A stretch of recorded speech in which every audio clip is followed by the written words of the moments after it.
Okay, so this topic is about correction of errors. So we will discuss what type of mistakes or errors are usually made in the accounting books and how to correct them, and then of course we are going to discuss the suspense account. You know, accountants, just like other professionals, they can also make mistakes. Like doctors can make mistakes, engineers can make mistakes, drivers can make mistakes, anybody can make mistakes. Accountants can also make mistakes. And when accountants, they make mistake, of course they have to correct those errors, they have to correct those mistakes. So first we need to understand that how or when an accountant makes a mistake. So please understand that accountants, they enter information in the accounting books or in the accounting system only through double entry. If that double entry is correctly recorded, there is no mistake. The mistake only comes when either the double entry is not recorded at all, or it is recorded wrong. It is recorded incorrectly. I mean, if you are recording a double entry and if you have recorded it correctly, then there is no chance of making a mistake. The mistake only comes in when you record either a wrong double entry or you do not record it at all. So this is, so it means that the mistake is made through a double entry, and therefore it must be corrected through a double entry. Okay, so let's first see our syllabus. Our syllabus, it says that identify the types of errors which may occur in bookkeeping systems. So types of errors, identify errors which would be highlighted by the extraction of a trial balance. Yes, we will discuss this. Prepare journal entries to correct errors. Yes, all these mistakes and errors, we will correct them by way of making a journal entry or a double entry. And calculate and understand the impact of errors on the statement of profit or loss or on the statement of comprehensive income and financial position. So it is true that when you make errors, it is a possibility that either they will impact on your income statement, or they impact the balance sheet, or maybe they impact both of them. So we need to calculate the impact on the income statement and balance sheet. Understand the purpose of a suspense account. This is very important topic. If you get a question in correction of error, you definitely are going to get a suspense account question. This is the last topic of this chapter. And identify errors leading to the creation of a suspense account. So what type of errors are there which would result in making of suspense account? So this is also we are going to discuss in the end of this chapter. And record entries in a suspense account and make journal entries to clear it. And we are going to do one question for that to understand this last point, that how the suspense account is. So what are the errors which result in the creation of suspense account? Then how do we correct the suspense account by way of making journal entries? And we are going to do one full question for that. So this is the overview of this chapter. You have correction of errors and suspense account and adjustments to profit. So let's first start with some simple example that what type of errors they occur in accounting books. Let's suppose we say that paid electricity bill $100. So you are paying electricity bill, the double entry should be debit electricity expense, credit cash. But what happened that you made this double entry debit telephone expense, credit cash. Now you see that there is a mistake because you paid electricity bill but you debited telephone expense. Now electricity bill is an operating expense, it is an OPEX. Telephone expense is also an operating expense, it is also an OPEX. So after making this mistake, it will not change or it will not impact your profit. Your profit will remain same because the total expense remains same. I mean, either you put electricity bill 100 or you put telephone expense 100, your total expense does not change. So after making this error, your income statement is unaffected. Your income statement does not give you a wrong result. The profit will remain the same. The second thing which you need to understand, that after making this error, your trial balance, the two sides of the trial balance, they also will remain same. So the trial balance is also equal and income statement is also correct.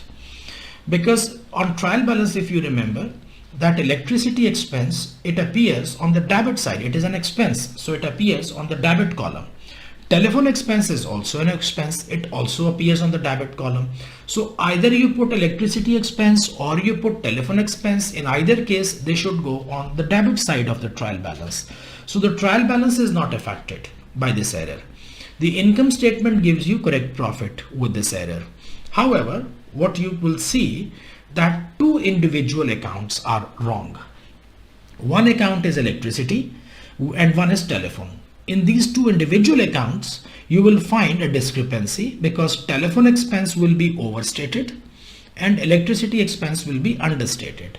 Overstated means that telephone expense would be looking on a higher side and electricity expense would be on the lower side. So we need to correct this error, definitely. So there are two methods of doing it.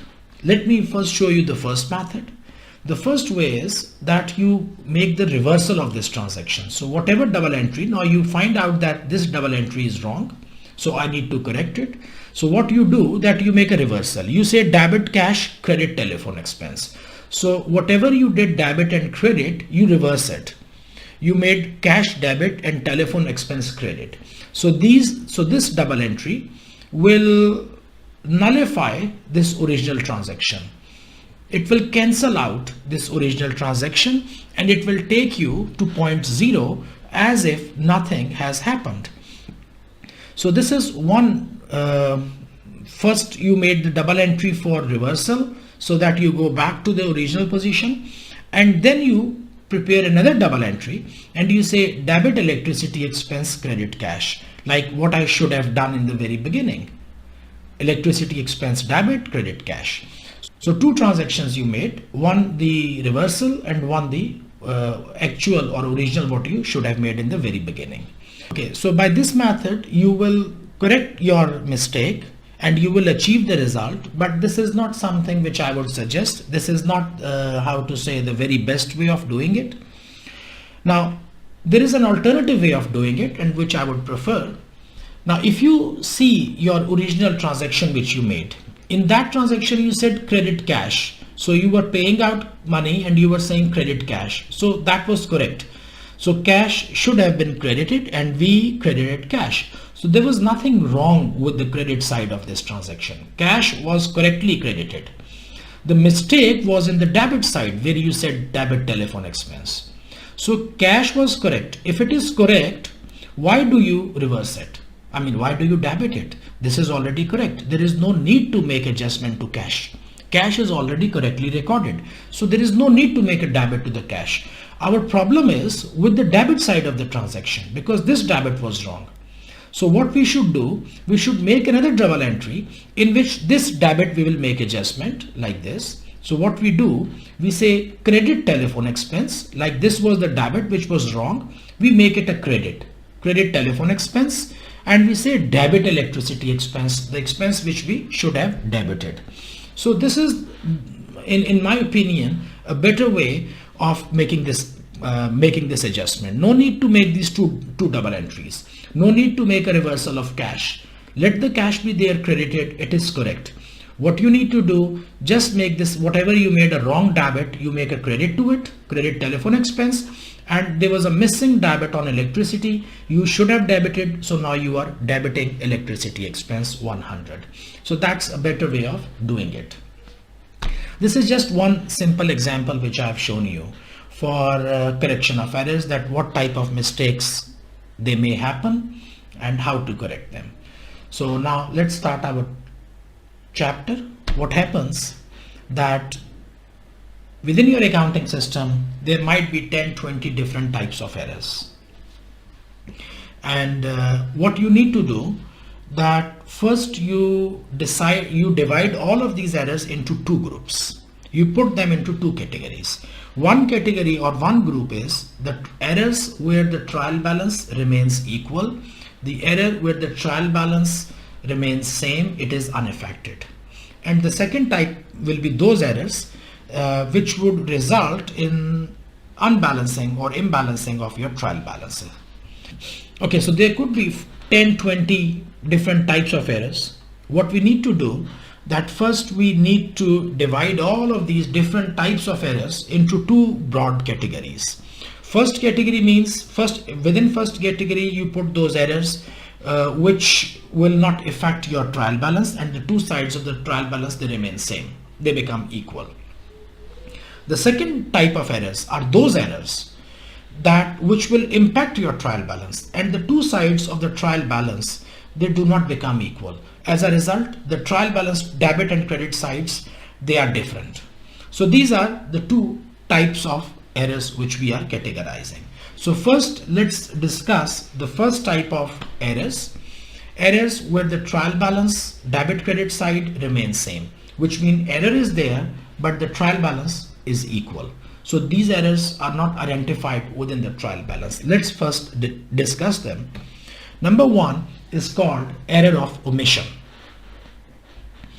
Error of omission means when you omit something. Omit means ignore something, or you do not ignore, or you did not include it. For example, you received some document, you received some invoice, you received some bill, somehow it was mixed up in some other documents and you forgot to record it, which means that you absolutely did not record any transaction, no debit, no credit. So because you did not record any debit credit, so it will not affect your trial balance. This is called error of omission, and it is very easily corrected. You just make a double entry for that transaction, that's all. For example, if you receive some invoice for rent expense, you did not record it.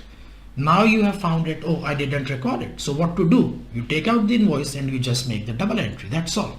Nothing else needs to be changed. So this is the first one, which is called error of omission. The second one is called error of commission. In error of commission, what happens that you recorded the double entry and what you did that instead of one account, you charged some other account by mistake, just like by electricity to telephone. So instead of charging one account, you charged some other account, but as a result, the profit does not change. The profit does not change. Our previous example, which we were just doing, like instead of telephone expense, we debited electricity expense. So that was an error. That was an example of error of commission because you mistreated the accounts. Instead of electricity, you charged the telephone account. But as a result, the profit was not changed. So if the profit is unaffected, you call it error of commission. Third is called error of principal. In error of principal, again what happens that instead of one account, you charge some other account, but as a result, the profit is changed, the profit is impacted, the profit is affected. So the only difference between error of commission and error of principal is that in error of commission, there is no change in profit. In error of principal, the profit changes. For example, instead of one account, you charged another account, and as a result, your profit is affected, either decreased or increased. Now let's see one example. This is very interesting. We cannot move on to the fourth one, but first we need to see some example for this type of error. So this was your error of commission, debit electricity expense you should have done, but you did debit telephone, credit, cash, and then you corrected it. This is the same previous example. This example is error of commission. Now I want to show you error of principal. Now what happened in error of principal? We say purchased computer $500. So computer is your non-current asset. It should go to the balance sheet as an asset. But what we did, we said debit computer repair account, credit cash. So by mistake, we charged computer repair account. Now this computer repair account, it goes into the profit and loss as OPEX. It is your OPEX, whereas computer repair was a balance sheet account. So what happened? I should have charged the balance sheet with the asset. I should have taken this computer as an equipment, as an asset, and take it to my balance sheet. But what I did, that I mistakenly, wrongly assumed it as my expense, repair and maintenance expense, and take it to the income statement. So it means that in income statement, I am recording extra expense. Income statement operating expenses increasing. So if income statement expense is increasing, it means that profit would reduce, the profit would decrease. Yeah, that very clearly profit would decrease. Now the question is, how much profit would be reduced? Now this is a very important concept, because whenever you get correction of error in exam, mostly or very often they ask you a question from here where they treat an OPEX as a CAPEX or a CAPEX as an OPEX. So it was a CAPEX, you treated it as an OPEX. You took it to the income statement as expense. Expense increased by 500. How much is the effect on the profit? Now, some of you people are thinking that if I'm increasing my expense with 500, my profit should reduce by 500, because it's the same thing. Like you increase expense by 500, so profit decrease by 500. Maybe some of you people are thinking this way, but that is not correct. It's not correct. You need to pay attention to one more thing. If I tell you that depreciation is 20% per year, now depreciation is 20% per year, you cannot ignore it. Now you need to understand the situation. Imagine if you did not make any mistake, you took it as a computer and you charge it as computer equipment. So if you take 500 worth of computer equipment in the balance sheet as asset, you take computer equipment to the balance sheet as asset, and then 20% depreciation will come back to the income statement. You know, you take asset to the balance sheet 500, 20% of 500 is 100. $100 of depreciation would have come to the income statement. I'm saying would have come to the income statement if you had taken it to the balance sheet. But because you did not take it to the balance sheet, so $100 depreciation also did not come to the income statement. So if I did not make any mistake and I do it correctly and I charge it as computer equipment, then $100 depreciation expense would have come to the income statement, which is not coming now. But instead of this $100, I'm charging 500 to the income statement straight away. Now, you know, when you buy an asset, it does not mean that there is no expense. When you purchase some asset, there is some expense coming to the income statement in form of depreciation. This is what you should remember. So if I had made correct treatment, I would have received an income statement $100. I did not make the correct treatment, so this 100 to the balance sheet to the income statement does not come. Instead, 500 comes straight away as repair expense. So now instead of 100, I am putting 500. How much is the difference? 400. That 400 is going to be your difference in the profit. Your profit would be understated by 400. So never give answer 500. Take this 500, subtract the depreciation, 500 minus 100, the depreciation impact. That would be the answer. Let me show you the explanation. You can read it. It says if we take it to the asset account in balance sheet, the $100, 500 into 20% will come to the income statement as depreciation expense. We did not take as asset in balance sheet, so no depreciation expense in income statement. However, we took 500 expense in income statement straight away. So this 100 did not come. We put 500 straight away. So how much are we putting extra? We are putting extra 400. So the difference in profit would be 400. Profit would be understated by 400. Now that's a very typical question. I suggest you people, when you go to your BPP books, you should do some questions on this topic. So what we understood, we got error of commission where there is no impact on profit, error of principal, this one where there is impact on profit. Okay, so now that we have done this example of error of principal, we understood how the error of principal, it affects our profitability. Now let's see fourth type of error, which is called error of transposition. Error of transposition is a very common thing when when accountants, they just quickly try to do something and they write down 381 instead of 318, or maybe 167 instead of 176. So there are few numbers which sometimes are confusing. Like you get an invoice for $176 and instead of 176 you put 167, but you put 167 on debit and 167 on credit. So both sides you put, instead of 176 you write down 167. or instead of 381 you write down or record it as 318. So of course the two sides of the trial balance will remain same because you made a debit with 318 and credit with 318, but naturally speaking there is some difference in the amounts. So error is there, but trial balance will remain same. This is called error of transposition.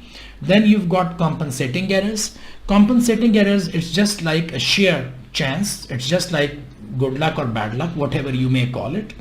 That first you make some error on the debit side, say for $50. Then by chance you make an error on the credit side for $50. So there are two errors, $50 an extra debit and $50 an extra credit. So trial balance will remain equal because they compensate each other, they level out each other, they cover up each other, but of course errors are there. So this error is there. There are 2 or 3 or 4 errors which compensate each other, but somehow the trial balance will remain equal. This is called compensating error. And then the last one is called error of original entry. In error of original entry, what happens that the accounts which you are using are correct. So accounts are correct, amounts are also correct. So you did not make any mistake on the account name, you did not make any mistake on the total amount. But what happened that instead of debit you put a credit. So that was the problem. Debits and credits are wrong, everything else is correct. So trial balance still remains same because you put the same debit and credit. For example, there should be a double entry debit bad debt expense credit allowance. That was for creating allowance we did in chapter number 12. So debit bad debt expense credit allowance, but somehow what you did, you said debit allowance credit bad debt expense. So what should have been debited, you made it a credit, and the credit side you made a debit. So mistake is in debit and credit, but the two sides of the trial balance will remain equal. Please understand, the two sides of the trial balance, they only become unequal when there is a difference in debit and credit side. For example, on debit side you write a different amount and credit you write a different amount. Only then there is a mistake in trial balance. Otherwise trial balance is always equal. So these are the 6 types of errors which possibly an accountant can make, and after these errors the trial balance will remain equal, will remain same. Now this was our first category of errors. So what you do, okay, this is the example we already have shown you, so I'm not going to explain. So your approach to the question, when it comes the approach, how do you solve the question? So errors where the trial balance still balances. So there are 3 things which you need to do. First, you should think that what was the double entry? What did I do? For example, I said debit, telephone expense, credit, cash. What should the double entry have been? Which means what I should have done. Debit, electricity, credit, cash. So I did debit, telephone, credit, cash. I should have done debit, electricity, credit, cash. And step number 3, what should I do now? Of course, I should do debit, electricity, credit, telephone expense. You remember the first example which we did. So this is the approach to question. Just think about what did I do, what I should have done, and what should I do now. That's all, very simple. And adjustments to profits. So we said that when you correct these errors, there is a possibility that profit would be affected. For example, if I say a debit balance sheet account and a credit balance sheet account, there would be no change or no impact on profit. Because when you made some adjustment, you debited the balance sheet account and you credited balance sheet account. So both accounts are related to the balance sheet, and balance sheet is not about profit. So it does not make any difference on profitability. What could be the example for that? Example could be debit, cash, credit, receivable. Even if the amount is 1 million, it does not impact your profit because this debit side, it is going to the balance sheet, the cash, and this credit side, it is also going to the balance sheet. So on balance sheet, one asset is going up, one asset is going down. It has got nothing to do with the income statement and nothing to do with the profit. So your profit will not be affected. Profit will remain the same. But if you make an adjustment, in which you say debit income statement and credit balance sheet. Now debit income statement account means that I say debit rent expense, credit cash. Now whenever you make this double entry, you should remember that it's a double entry. It has two sides, a debit and a credit. But you need to see where the debit is going and where the credit is going. My debit is rent expense. It is going to the income statement. I'm increasing my expense. And credit is on the cash. This is balance sheet. So it has got nothing to do. The credit side is not going to the income statement.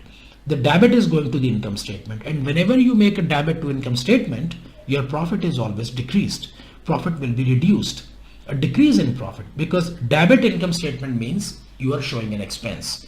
And when you are increasing expense or showing expense, profit goes down. Third type of correction could be in which you make a debit balance sheet account and credit income statement account. So debit balance sheet account means debit cash or debit receivable, and credit income statement means credit sales. Income statement account is sales account. So in this double entry, the debit side is going to the balance sheet, not affecting the income statement, but the credit side is going to the income statement, credit sales. So it means our sales are increasing. Sales are increasing, it means profit is increasing. So whenever you say credit income statement, because sales is an income statement account, whenever you credit income statement, you have increase in profit. So this is what you need to remember. Whenever you make a double entry, for you it looks like a debit or credit thing, but always remember that these debits and credits, they end up in your financial statements, debit or credit. So there are some transactions which are called balance sheet transactions, like the first one. There are some transactions which are income statement transactions, in which income statement is impacting. So every time when you make a double entry, you should be able to imagine that how this double entry is going to impact or affect my financial statements. I'm making some debit, I'm making some credit. This debit or credit, where is it going? Is it going to my income statement or is it going to my balance sheet? So that's something you need always to remember. So let's do some simple example. It says that an accountant omits to record invoice from supplier for $2,000. This would be corrected by the following journal entry. So it says omits. So this is an error of omission. You just did not include, you just did not give the double entry. Very easy. What you should do, just make the double entry. So there is no other mistake. It's just that it was not made. It was just not included. So now you record it. You say debit purchases 2,000, credit payable 2,000. That's all. It was omitted. It was ignored. Now I'm adding it into it. Nothing else is needed. Another example. Accountant post car insurance of 800 to motor vehicle account. Correct as follows. Now this is where you are making a mistake. Okay, so car insurance is an operating expense. It should go to the operating expenses in your income statement, but you are charging it to the motor vehicle account, which means you are charging it as a capex. So now what you should do, because you already have charged your motor vehicle, debited, now you should credit your motor vehicle and debit your insurance expense. Motor expenses insurance 800. Very simple. We did it before as well, because what you did before, you should think you made, it said that it was debited to motor vehicle account, which means you said debit motor vehicle account, credit cash. Cash is correct, no problem, but debit motor vehicle is wrong. So now I say credit motor vehicle. So because I made a debit, now I make a credit motor vehicle and debit to the motor insurance account. So that is also corrected.